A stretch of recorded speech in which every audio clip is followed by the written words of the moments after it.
ગરબા આયોજકો માટે નિયમો બન્યા છે કડક। ફાયર સેફટી અને સુરક્ષાનું રાખવું પડશે ખાસ ધ્યાન।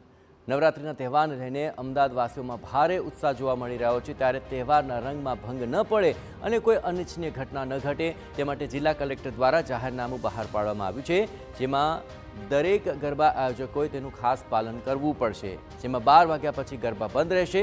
સુરક્ષા, ટ્રાફિક અને મેડિકલ સુવિધા, સાઉન્ડ સિસ્ટમ માટે જે ડેસિબલની મર્યાદા છે તે સહિતના નિયમો નક્કી કરી દેવાયા છે।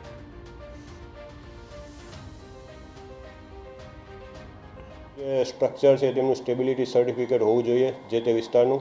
અને જ્યારે મોટી સંખ્યામાં લોકો ઉપસ્થિત થતા હોય છે ને ખાસ કરીને જ્યારે ઇલેક્ટ્રિક ઇક્વિપમેન્ટ બધા હોય છે તો એમની સેફટી જળવાય એ બધા લાયસન્સ વર્ઝન હોવા જોઈએ, સક્ષમ કક્ષાએથી મંજૂરી મળેલી હોવી જોઈએ।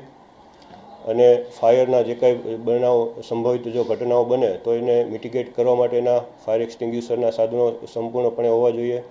એવી જ રીતના બહોળી સંખ્યામાં લોકો ઉપસ્થિત રહેતા હોય છે તો એમનો આવવા જવાની જે જગ્યા છે, એ રસ્તા છે, ગેટ છે, એની પૂરતી વ્યવસ્થા હોવી જોઈએ।